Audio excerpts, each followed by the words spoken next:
Bonjour à toutes et à tous et bienvenue dans la 13e vidéo de ce défi, une vidéo par jour pendant 30 jours. L'éco-anxiété est légitime. Vraiment, je tenais à parler de ce sujet aujourd'hui. Je l'avais mentionné dans la précédente vidéo sur l'alimentation. Et aujourd'hui, je voulais vraiment parler d'éco-anxiété. Alors déjà, pour celles et ceux qui ne savent pas ce que c'est une forme d'angoisse et d'anxiété qu'on ressent en rapport avec la nature et l'environnement. Et tout ce qu'on peut voir sur les médias, en fait, toutes les informations qui sont en lien avec l'écologie, justement, et qu'on entend beaucoup dans les médias, sur les réseaux sociaux, et qui peut vraiment nous impacter sur la durée si ces sujets-là nous touchent profondément.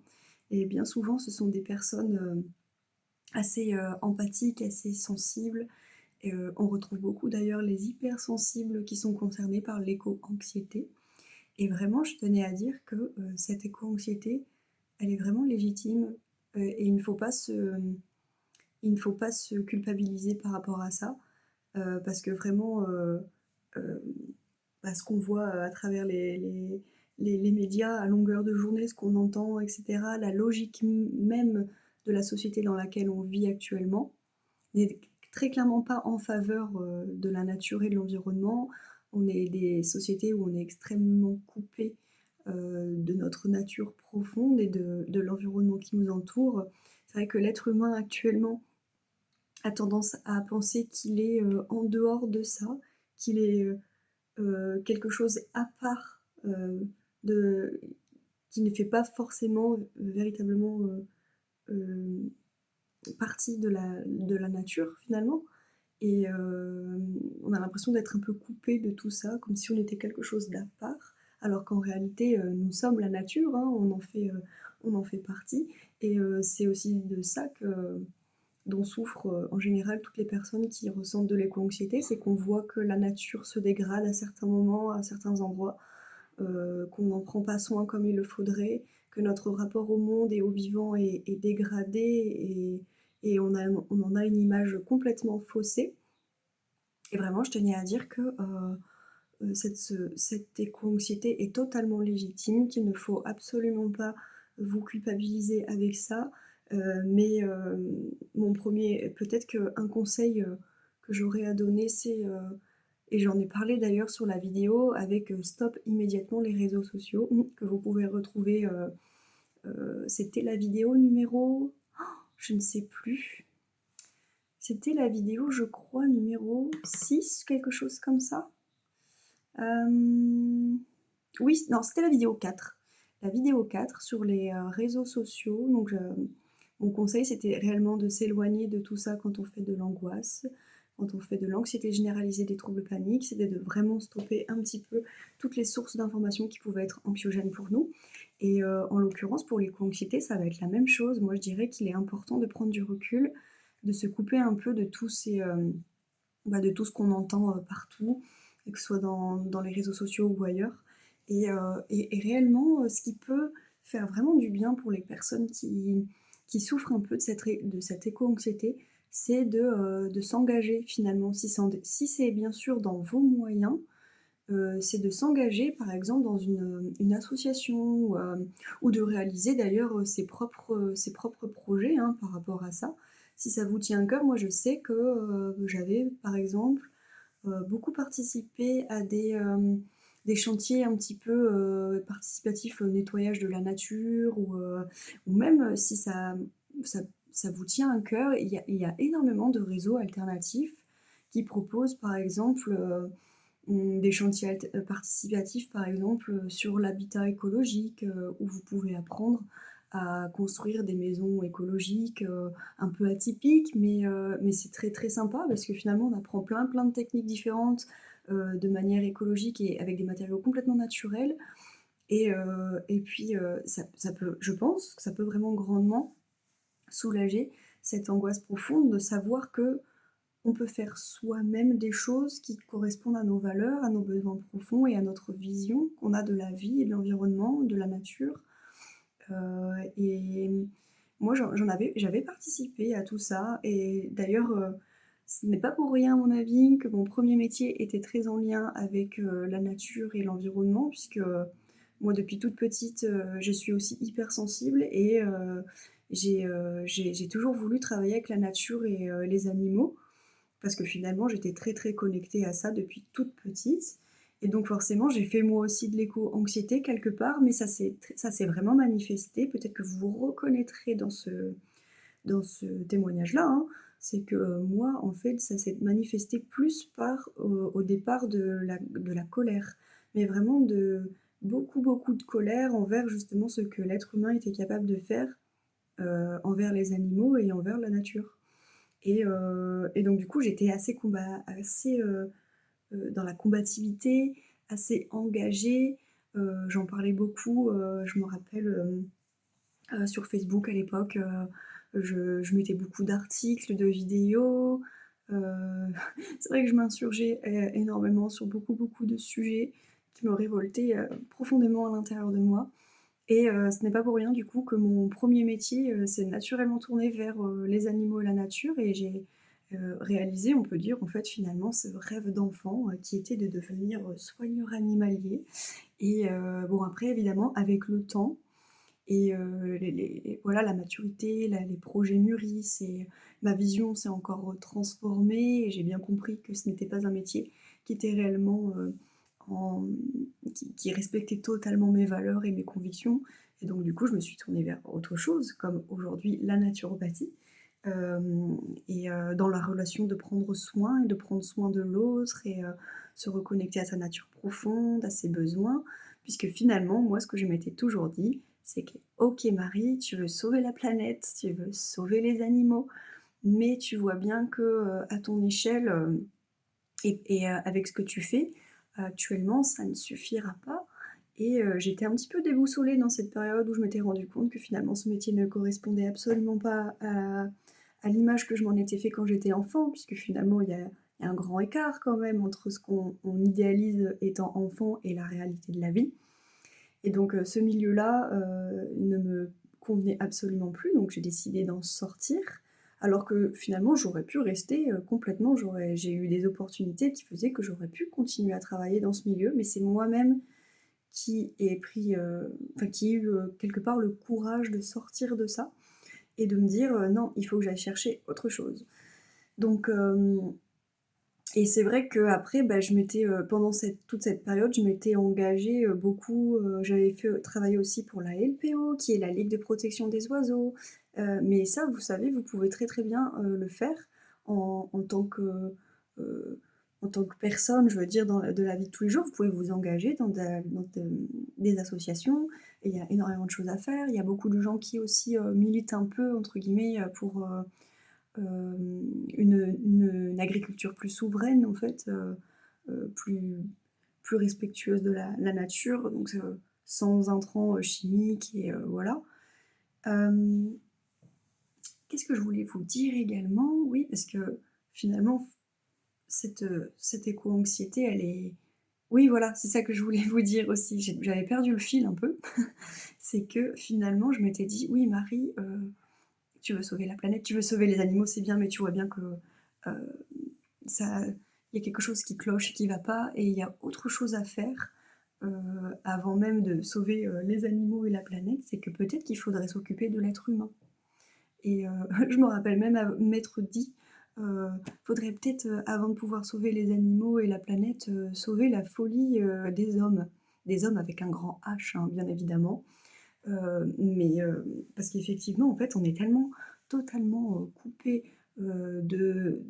mais de notre nature profonde, de nos besoins physiologiques et biologiques, on est coupé de nos ressentis, on est coupé de nos corps. Oui, parce que dans nos ressentis, je parle aussi d'émotions, on est coupé de nos émotions parce que, évidemment, on nous apprend pas à le faire, alors qu'en réalité, ça devrait être une base dans notre société aujourd'hui d'expliquer aux enfants dès qu'ils sont jeunes pourquoi tu ressens telle chose, comment tu peux réussir à l'exprimer de manière correcte sans que ça n'impacte les autres aussi également. Enfin voilà, donc c'est vrai que ma vie a pris un tournant à ce moment-là, mais j'ai compris que finalement l'anxiété, enfin l'éco-anxiété, ça pouvait, quelque part ça pouvait prendre une autre dimension que sous la colère quoi. en fait, finalement. C'est vrai que parce que quand on est plus jeune, on se cherche beaucoup, on est dans une période assez instable et donc du coup, forcément au niveau des émotions, vu qu'on nous apprend pas à les ressentir, à les exploiter, à les exprimer, correctement, et bien, finalement, moi ça s'est beaucoup, manifesté à travers beaucoup de colère, mais j'en usais aussi beaucoup d'énergie. Je me dispersais totalement, je je dépensais trop d'énergie là-dedans. Ça me desservait totalement, sauf que je m'en rendais pas compte, bien évidemment, et mais ce que je tiens à dire, c'est que l'éco-anxiété, elle est vraiment légitime et ne vous offusquez pas, d'entendre certaines personnes autour de vous, vous dire: «Oh, tu en fais trop, tu en rajoutes trop, arrête de te plaindre parce que de toute façon c'est comme ça, on pourra rien y faire» ou voilà. Non, il y a des manières de l'exprimer, il y a des manières de le ressentir et il y a des manières d'agir surtout, et finalement l'action va venir, désamorcer un peu cette angoisse profonde que vous pouvez ressentir en lien avec la nature. Heu, Moi j'incite grandement les gens qui ressentent ça, cette espèce de forme de fatalité, de désespoir, qu'on peut ressentir, par rapport à toutes ces causes qui sont justes et nobles, hein, en fait, à la base. Mais j'incite tout le monde finalement à sortir, de juste, de l'émotion, enfin du côté émotionnel, du côté ressenti, plutôt à le transformer en action, qui pour moi, peut vraiment désamorcer, vraiment l'anxiété qu'on peut ressentir par rapport à ça. Parce que le fait d'être en mouvement et d'agir, déjà on se sent mieux avec sa personne, on se sent plus aligné avec, bah, ce qu'on pense, avec nos convictions, hein. Donc moi vraiment c'est ce que j'incite à faire, voilà, de se mettre en action. Si vous ressentez le besoin, finalement d'agir, en faveur de la nature, des animaux, allez-y pleinement, et même si vous avez des projets en tête que vous n'avez jamais, osé faire, que vous avez des doutes et cetera, mais vous savez, le monde a besoin de gens comme nous. Le monde a vraiment besoin de gens qui s'occupent, des animaux, du vivant, de la planète, enfin du sol, de mettre les mains dans la terre, à l'ère aujourd'hui enfin voilà, du tout numérique, on va dire, des réseaux sociaux,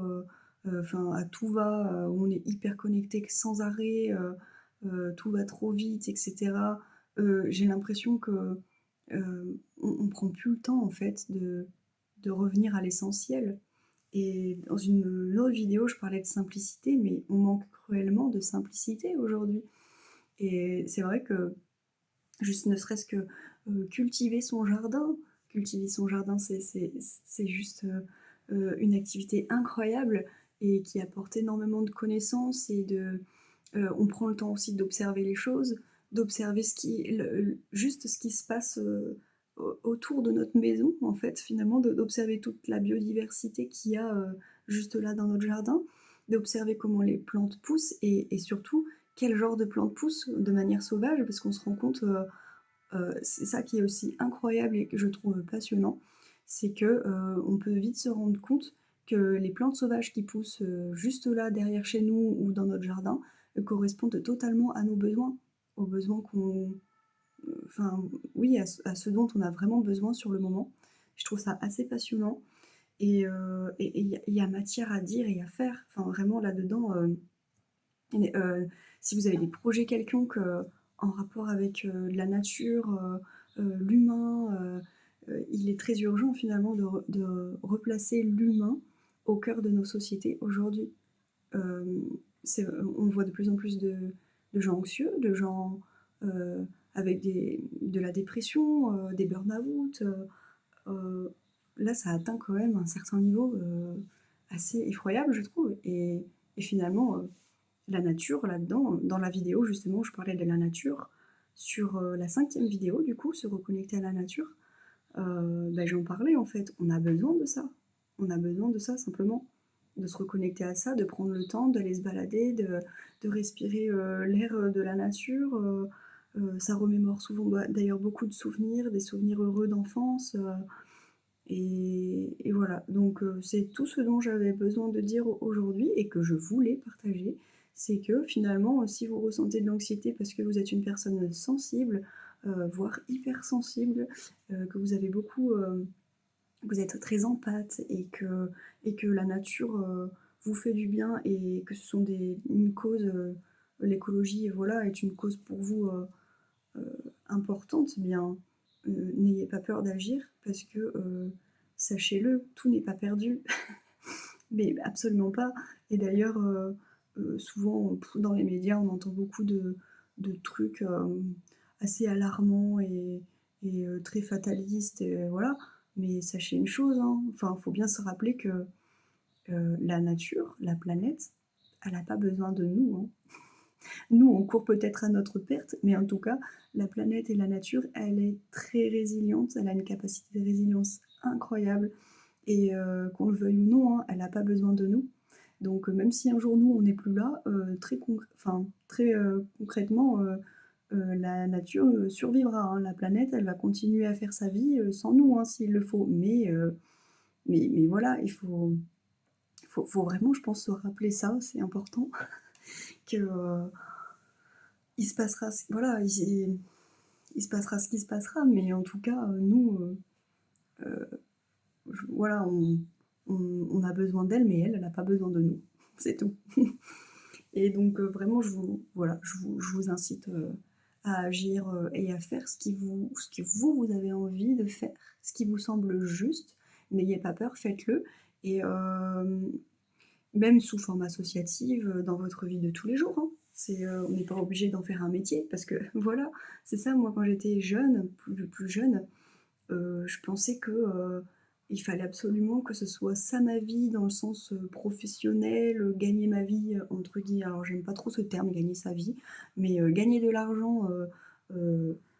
avec ça, enfin je pensais que c'était le seul moyen pour moi de m'épanouir pleinement,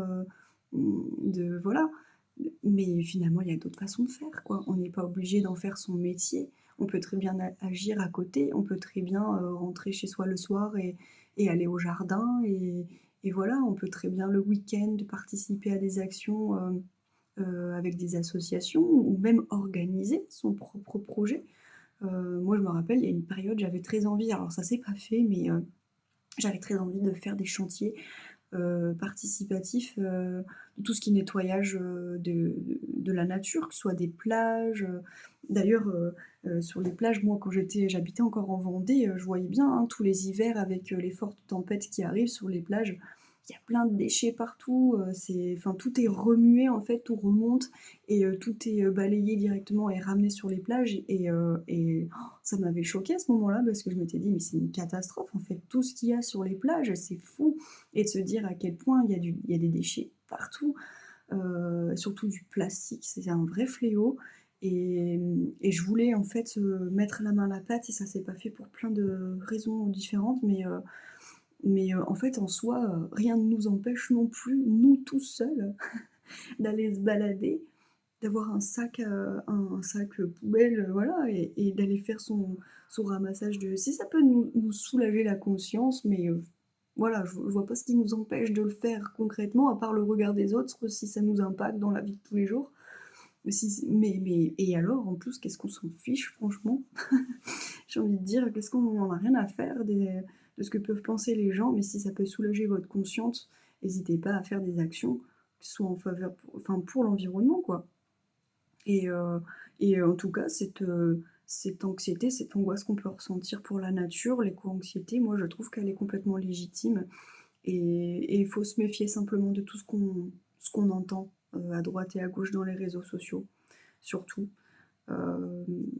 et voilà, n'hésitez pas à aller participer à des conférences. Moi, je sais qu'il y a un moment donné, j'allais beaucoup participer à des conférences en lien avec la nature, l'environnement, l'agroécologie, voilà. Il y a énormément de choses à faire. Dans l'écologie, il y a tellement de branches différentes qui existent, c'est fou aujourd'hui tout ce qu'il y a et il y a matière vraiment à faire et surtout, je pense que,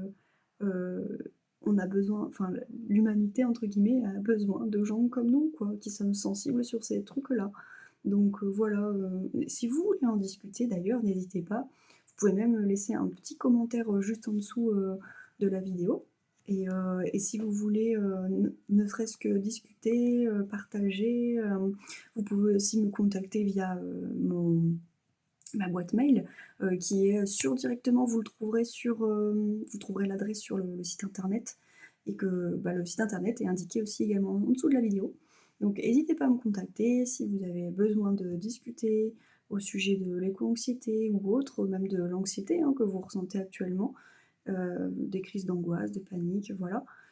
Et puis demain, on va se retrouver pour une autre vidéo, je sais pas encore, je connais pas le sujet, mais je verrai bien en fonction des envies. Et écoutez, je vous souhaite une très bonne journée et on se retrouve donc du coup demain pour, la prochaine vidéo. Bye bye.